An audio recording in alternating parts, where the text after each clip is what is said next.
오늘 우리에게 주시는 말씀은 출애굽기 40장 34절부터 38절까지입니다.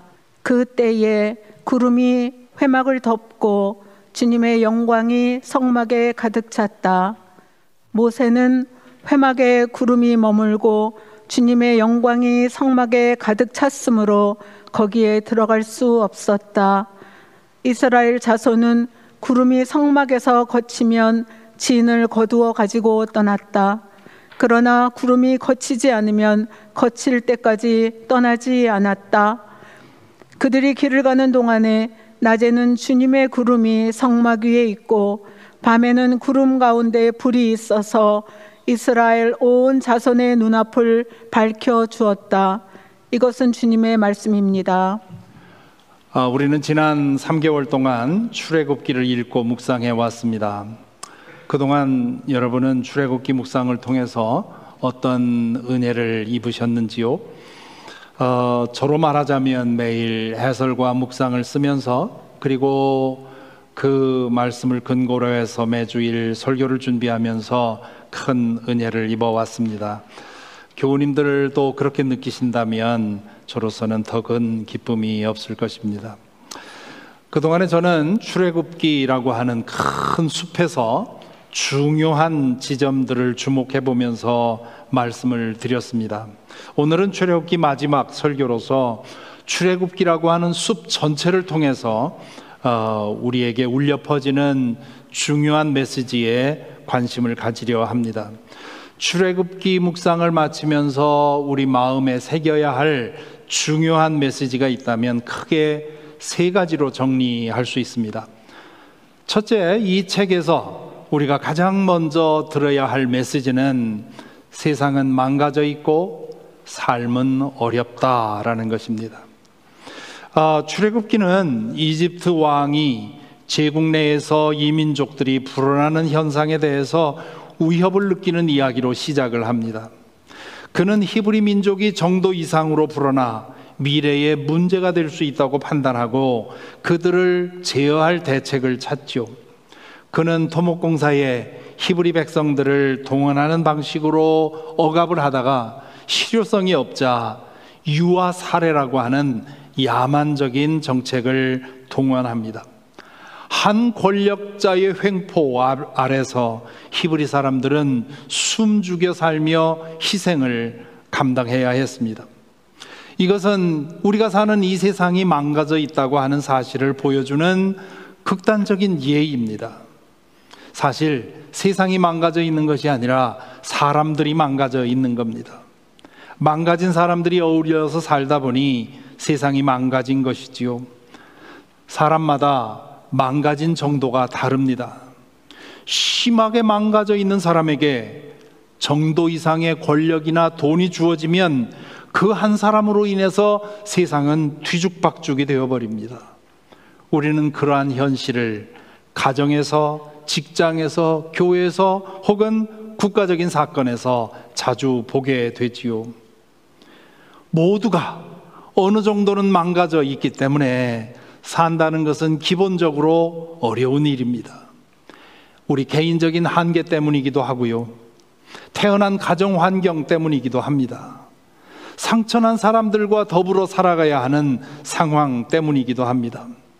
잘 다니던 직장에 문제가 생기면 직원으로서는 속절없이 당할 수밖에 없습니다. 나라의 경제가 곤두박질 치면 국민들로서는 그 고통을 나누어 져야 합니다. 권력자의 오판으로 인해서 부질없는 전쟁이나 내전이 시작이 되면 우리 보통 사람들은 거기에 휘말릴 수밖에 없습니다. 이런 상황에 몸담고 살아가야 하는데 어찌 우리 인생이 늘 평탄할 수만 있겠습니까? 이 대목에 이르니 생각나는 시가 있습니다. 제 나이 이상 되신 분들은 한국에 살 때 이발소 벽에 붙어 있던 액자가 생각이 날 겁니다. 어미 돼지가 누워있고 새끼 돼지들이 젖을 빨고 있는 그 그림에 러시아 문호 푸시킨의 시구가 적혀 있었지요. 삶이 그대를 속일지라도 슬퍼하거나 노여워하지 말라. 슬픔의 날을 참고 견디면 기쁨의 날이 오리니 마음은 미래에 살고 현재는 늘 슬픈 것. 모든 것은 순간에 지나가고 지나간 것은 그리워지나니. 참 오랜만에 듣는, 오랜만에 보는 식구일 것입니다. 산다는 것은 어려운 일이라는 진실을 이 푸시케는 담담히 인정하지요. 여기 보면 현재는 늘 슬픈 것, 그렇게 말을 해놨는데요, 어찌 보면 염세주의적인 그런 말처럼 보이지만 사실은 현실적인 고백이라 할 수 있습니다. 우리는 그래도 미래는 좀 나아지리라고 하는 그런 소망을 가지고 현재의 어려움을 견딥니다. 그러다 보면 현재의 고난은 지나가고 나면 고생했던 그 순간이 추억이 되고요, 그리고 때로 기쁨의 날을 예고 없이 선물로 받을 때도 있습니다. 그러므로 어려운 일을 당해서는 그것을 당연한 일로 생각하고 겪어내고, 그리고 기쁜 일에 대해서는 자격 없이 받은 선물로 알고 감사하는 것, 이것이 이 무너진 세상에서 살아가는 비결이라고 할 수 있습니다. 망가진 세상에서 살다 보면 모든 것이 우연인 것 같고 모든 것이 사람들이 만들어내는 일인 것 같고, 따라서 우주의 운행과 인류 역사의 흐름과 그리고 우리 개인의 삶은 아무런 의미도 방향도 목적도 없는 것 같습니다. 세상은 처음부터 망가져 있는 것 같고 산다는 것은 원래부터 의미도 방향도 없었다고 생각합니다. 이것이 무신론적인 세계관인데요, 이 무신론적인 세계관을 가지면 개인이 할 수 있는 최선의 선택은 가능한 한 어려움을 피하며 사는 것입니다. 각자 도생의 현실에서 자신의 행복은 철저히 자신에게 걸려 있다고 믿기 때문입니다. 힘을 키워서 자신의 안위와 행복을 위협하는 것들로부터 자신을 지켜야 한다고 믿습니다. 그러한 세계관을 가지면 세상 모든 사람들이 잠재적인 경쟁자가 되고요, 또 때로는 원수가 되고 적이 되기도 합니다. 사람들은 다 이렇게 살아가고 있는데요, 그들 가운데서 전혀 다른 세계관을 가지고 사는 사람들이 있습니다. 그런 사람들이 있다는 사실을 출애굽기는 우리에게 보여줍니다. 세상은 망가져 있고 그 세상 안에서 살아가는 인생은 어려울 수밖에 없지만 그것이 전부가 아니라고 믿는 사람들이 있었다는 것이죠. 보이지 않는 차원에서 인간의 운명과 역사의 흐름을 주관하시는 분이 있다고 믿는 사람들입니다. 히브리 산파들이 그 사람들입니다. 그들은 눈에 보이는 지엄한 이집트 왕보다는 보이지 않는 하나님을 더 두려워했습니다. 그들은 태어나는 히브리 남자 아이들을 나일강에 버려서 악어밥이 되게 하라고 하는 바로의 명령에 소극적으로 임하지요. 극심한 고난 중에 하나님께 구원을 호소한 히브리 사람들도 그렇고요, 호렙산에서 하나님을 만난 후에 모세도 그렇고요, 망가진 세상에서 어려운 삶을 살면서 하나님의 섭리를 믿고 따랐습니다. 하나님의 존재와 다스림을 믿는 사람들은 자주 그분의 침묵을 견뎌야 했습니다. 이집트 왕의 박해 아래서 고통당하면서 이스라엘 백성은 하나님께 부르짖어 구원을 호소했습니다. 하지만 하나님의 응답은 좀처럼 오지 않았습니다. 그 무거운 침묵으로 인해서 하나님께 대한 믿음을 포기하고 절망 가운데 죽어간 사람들도 적지 않았을 것입니다. 그러나 오랜 침묵 후에 하나님은 드디어 구원의 손길을 펼치셨습니다. 출애굽기를 읽으면서 우리는 하나님의 침묵은 그분의 부재에 대한 증거도 아니고 그분의 무관심의 표시도 아니었음을 봅니다. 바로의 악행과 히브리 백성의 고난이 임계점에 이르렀을 때 하나님은 미디안 광야에서 늙어가고 있던 모세를 불러내셨고 그를 통해 히브리 백성을 이집트의 노예살이로부터 구해내셨습니다. 그분은 침묵한 것이 아니라 때를 기다리셨던 것입니다. 그러므로 출애굽기가 전하는 두 번째 메시지, 출애굽기를 읽고 묵상하면서 기억해야 할 두 번째 메시지는 하나님은 그 모든 것을 보고 계신다는 사실입니다. 보고 계신다 하는 말은 구경한다는 뜻이 아니라 함께 아파하신다는 뜻이고, 아파하시기에 그 망가진 세상을 고치기를 원하신다는 뜻입니다. 출애굽기의 이야기는 우리에게 망가진 세상에서 견디기 힘든 어려움을 당할 때 하나님이 보고 계시고 알고 계시다는 사실을 기억하라고 우리에게 말해줍니다. 문제는 하나님이 보고 계시고 알고 계시다는 사실이 때로는 잘 믿어지지 않는다는 데 있습니다. 하나님은 눈으로 확인할 수가 없고요, 손으로 만질 수가 없기 때문입니다. 예수님은 하나님을 바람에 비유하셨죠. 하나님은 영이시다 라는 말은 하나님은 바람이시다 라는 뜻입니다. 나뭇가지가 창문을 통해서 나뭇가지가 흔들리는 걸 보면 바람이 지나가고 있구나 하는 걸 느끼지요. 하지만 바람은 눈으로 볼 수가 없습니다. 그것처럼 우리 가운데 일어나는 일들을 통해서 하나님이 살아계시다는 것을 우리는 자주 경험합니다. 저도 말씀을 준비하면서 얼마나 자주 말씀을 멈추고 그 자리에서 눈 감고 기도하는지 모릅니다. 오늘 또 주님 나를 인도해 주시니 감사합니다. 우리의 삶 속에 하나님이 인도하시는 그런 순간들이 참 많습니다. 그런데 그분을 볼 수는 없습니다. 우리에게는 육신의 한계가 있고 하나님은 영이시기 때문이지요. 그래서 그분을 보게 해달라고 하는 모세의 요청에 대해서 하나님은 나를 본 사람은 아무도 살 수가 없다고 말씀하시면서 거절하시지요. 하나님께서 우리의 귀를 지으실 때 소리가 어느 정도의 데시벨 이상에 이르면 들리지 않게 고안해 놓으셨다고 하지요. 과학자들에 의하면 지금 우리는 이 우주의 항성과 행성들이 움직이면서 만들어내는 거대한 굉음에 에워싸여 있습니다.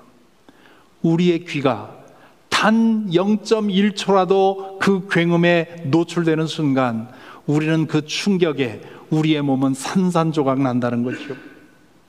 한계적인 존재이기 때문에 감당할 수 있는 소리만 듣게 우리를 지어 놓으신 것입니다. 그것처럼 한계적인 존재이기에 하나님의 영광을 볼 수 없게 해놓은 겁니다.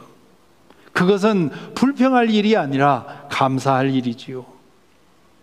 그뿐만 아니라 하나님의 시간과 우리의 시간이 다르고 하나님의 템포와 우리의 템포가 다르다는 것도 문제입니다. 하나님은 온 우주와 인류 전체에 대한 거대한 계획 속에서 일을 행하십니다. 개인의 문제를 아파하시고 해결하기를 원하지만 그러나 그 일을 온 인류에 대한 구원 계획 속에서 행하십니다. 우리는 우리 주변, 우리 자신과 주변 사람들만 생각하지만 하나님은 온 인류를 생각하십니다. 우리는 우리가 원하는 시간에 우리가 원하는 방법대로 응답해 주시기를 구합니다만 하나님은 하나님의 관점에서 우리의 삶을 인도하십니다. 하나님은 우리가 바라는 시간에 우리가 바라는 방법대로만 응답하지 않으십니다. 그럴 때도 있지만 더 많이 그렇게 하지 않습니다. 그래서 하나님은 우리의 간구에 침묵하실 때가 하는 것 같을 때가 많고 무관심한 것 같을 때가 많습니다. 그 시간이 오래 지속될 때면 우리는 하나님께 대한 믿음을 내려놓고 우리 자신의 힘으로 문제를 해결하려 합니다. 출애굽기를 읽으면서 우리는 보이지 않는 하나님을 인정하고 하나님의 침묵을 견딜 만한 인내심을 배워야 합니다. 모세를 악업 앞 신세에서 건져내신 하나님이 80년이 지나서야 그를 부르셔서 해방의 일을 시작하셨다는 사실을 기억해야 합니다. 10가지 재앙을 통해 바로를 굴복시키는 과정에서 하나님은 악의 화신인 바로조차도 뜻을 두시고 기회를 주신다는 사실을 보고 놀라야 합니다. 하나님이 때로는 너무도 분명하고 드라마틱하게 일하시지만 또 때로는 너무도 멀어 보인다는 사실을 우리는 배워야 합니다. 믿음 생활을 어느 정도 지속해 오신 분들은 다 공감하실 것입니다. 살다 보면 우리의 일상생활에 함께 하시는 하나님의 손길이 너무도 분명하여 신비감에 젖어 감사드릴 때가 많습니다. 반대로 하나님은 지금 뭐 하시는가? 하나님은 정말 살아계신가? 라는 의문에 사로잡힐 때도 있습니다. 출애굽기는 그럴 때조차도 하나님은 그분의 계획을 이루어가고 계시다고 기억하라고 우리에게 말해줍니다. 셋째로 출애굽기를 읽으면서 들어야 할 또 다른 메시지는 하나님은 세상을 고치는 일에 우리를 부르신다는 것입니다. 하나님은 망가진 세상에서 힘들어하는 우리의 사정을 보시고 아실 뿐만 아니라 그 상황을 고치기를 원하십니다.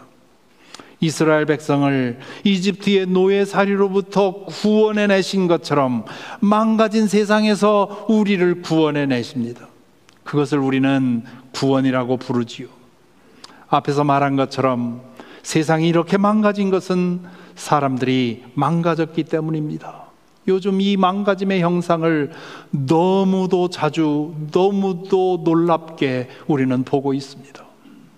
앞에서 기도 중에 말씀드렸지만 한국에서, 미국에서 이유도 없는, 관계도 없는 사람들에게 자신의 분노를 터뜨려서 생명을 해치는 일들이 끊임없이 일어나고 있습니다.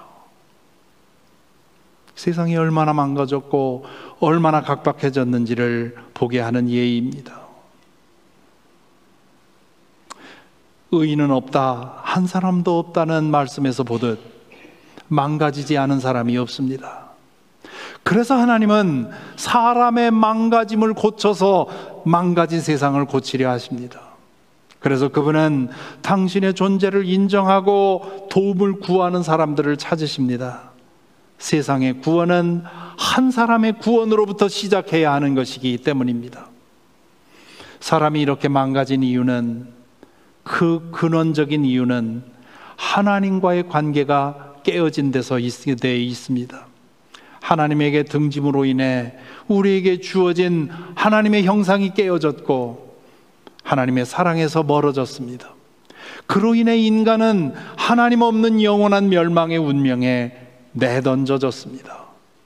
그 망가짐의 증상이 거짓으로, 위선으로, 미움으로, 음행으로, 불의로, 우상숭배로, 살인으로 표출되고 있는 것입니다.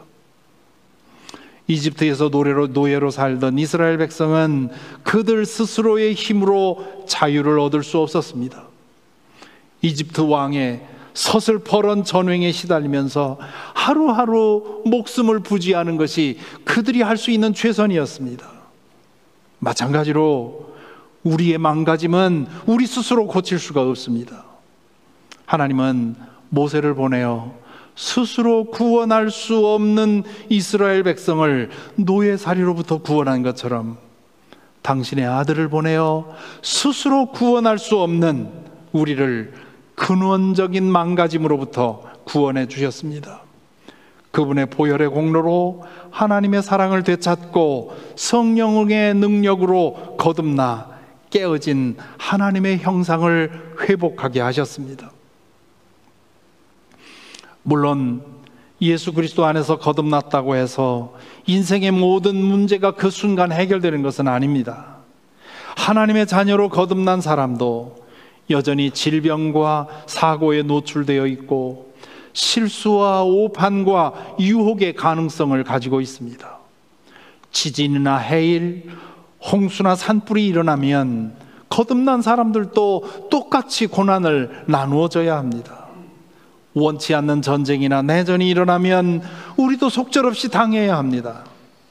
하지만 하나님의 자녀로 거듭나 그분의 사랑 안에 있는 사람은 그런 고난을 당해도 세상이 끝난 듯 절망하지 않습니다. 육신적인 상실 혹은 죽음이 어찌할 수 없는 영원한 생명 안에 우리가 이미 놓여 있다고 믿기 때문입니다. 그렇기 때문에 상실을 당해서 바울이 말한 것처럼 소망 없는 사람들처럼 슬퍼하지 않습니다. 고난을 당하고 이겨내는 과정에서 믿음의 진가가 드러납니다. 그런데요, 그것으로 끝이 아닙니다. 우리가 예수 그리스도의 보혈의 은혜로서 죄 씻음 받고 하나님의 자녀로 회복되고 성령의 능력으로 거듭나는 것, 그래서 영원한 생명을 누리며 거룩한 삶에 있어서 자라가는 것, 그것이 끝이 아니라는 겁니다. 혹시 오늘 설교 제목을 보고 이 목사가 제정신인가? 구원이 끝이 아니라니 무슨 소린가 하고 놀라시는 분이 계셨을지 모르겠습니다. 제대로 표현하려면 개인 구원이 끝이 아니다, 그렇게 했어야 하지요. 그런데 그렇게 하면 설교 내용이 다 드러나지 않습니까? 구원이라고 말하면 대다수의 사람들은 개인적으로 구원받는 것만 생각하니까 이렇게 표현을 한 것입니다. 요즘 유튜버들이 사용하는 썸네일의 기술 잠시 사용해 보았습니다. 오늘 우리는 출애굽기의 마지막 본문을 읽었습니다. 성막이 완성되고 성막에 하나님의 영광이 가득했다는 이야기입니다. 이 이야기로서 출애굽기는 끝납니다. 하지만 그것은 또 다른 시작이었습니다. 성막이 그들의 종착역이 아니었습니다. 그들은 성막을 중심으로 이제 살아가면서 제사장의 나라로 세워져야 했습니다. 그것이 망가진 세상을 고치려는 하나님의 계획이었습니다. 성막을 짓는 것이 이스라엘 백성에게 종착점이 아니었던 것처럼 우리 한 사람 한 사람이 예수 그리스도의 능력으로 거듭나서 새 사람이 되고 구원의 은혜를 누리는 것, 그것이 종착점이 아니라는 겁니다. 하나님은 구원받은 한 사람 한 사람을 통해서 이 망가진 세상을 고치기를 원하십니다. 구원받은 개인을 부르셔서 세상을 고치려는 일에 하나님은 우리를 부르십니다. 이 세상이 완전히 고쳐지는 것은 예수께서 다시 오실 때 이루어질 것입니다. 그렇다고 해서 망가진 세상 어차피 망가질 터이니 우리는 그냥 두고 영혼 구원만 힘쓰자, 그렇게 말할 수는 없습니다. 실제로 그렇게 말하는 믿음 좋다는 사람들이 얼마나 많은지 모릅니다. 세상은 어차피 망하게 되어 있으니 우리는 영혼만 구원하자고 얘기를 하는 거지요.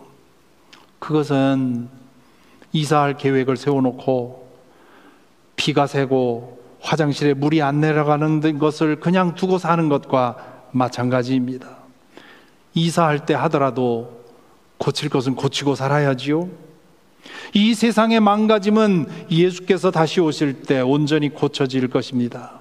하지만 하나님은 지금 고칠 수 있는 걸 고치기를 원하십니다. 왜냐하면 그 망가진 세상에서 우리의 삶이 점점 더 어려워지기 때문입니다.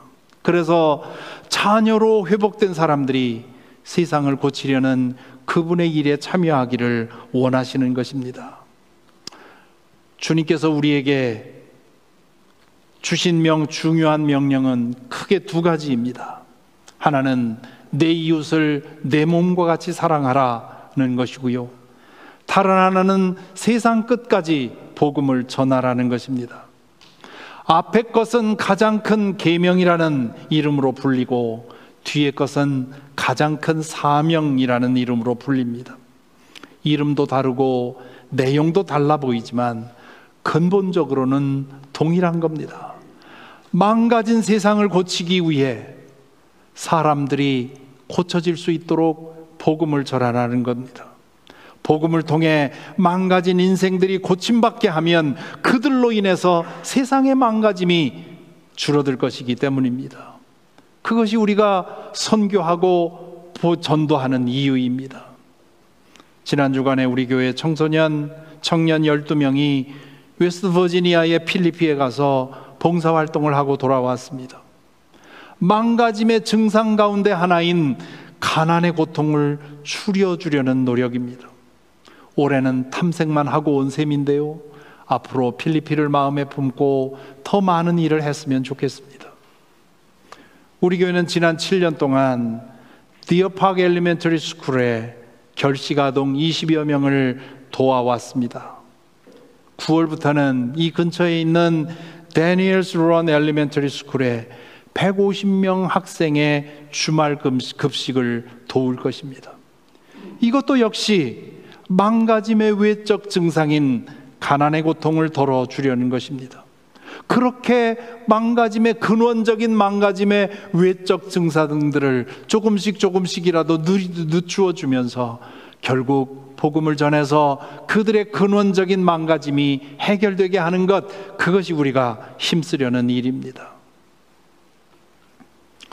출애굽기를 통해서 듣는 첫 번째 진실, 세상은 망가져 있고 살아가는 것은 어렵다, 이 진실을 부정할 사람은 아무도 없을 것입니다. 밖에 나가서 아무나 지나가는 사람을 붙들고 물어보면 다들 진실이라고 말할 겁니다. 그런데 두 번째 진실, 하나님은 이 모든 망가짐과 그 안에서 우리가 겪는 고통을 보고 계시다, 알고 계시다 하는 진실을 인정하는 사람은 그리 많지 않습니다. 그것을 인정하시기에 여러분은 이 시간에 예배 자리에 모이신 것이지요. 그런데 거기서 한 걸음 더 나아가야 합니다. 세 번째 진실, 하나님은 세상을 고치는 일에 우리를 부르신다는 진실을 인정하고 그 부름에 응답하는 사람들은 그리 많지 않습니다. 여러분은 어떻습니까? 지난 3개월 동안에 출애굽기 묵상이 제대로 되었다면 이 세 가지 진실을 여러분 마음속에 새기실 수 있기를 바랍니다. 새기실 뿐만 아니라 그렇게 살아가도록 힘써야 하겠습니다. 예수 그리스도 안에서 우리의 망가짐을 고침받고 망가진 인생을 부여잡고 살아가고 있는 사람들을 찾아가 복음을 전하는 일에 우리 모두의 마음이 뜨거워지기를 간절히 기원합니다. 내 앞가림이나 잘하지 뭐 라는 생각은 겸손한 생각일 수 있으나 하나님이 기뻐하시는 생각은 아니리라 믿습니다. 내 믿음도 변변치 않은데 내가 누구에게 전도하나 라는 생각도 주님께서 기뻐하실 생각은 아닙니다.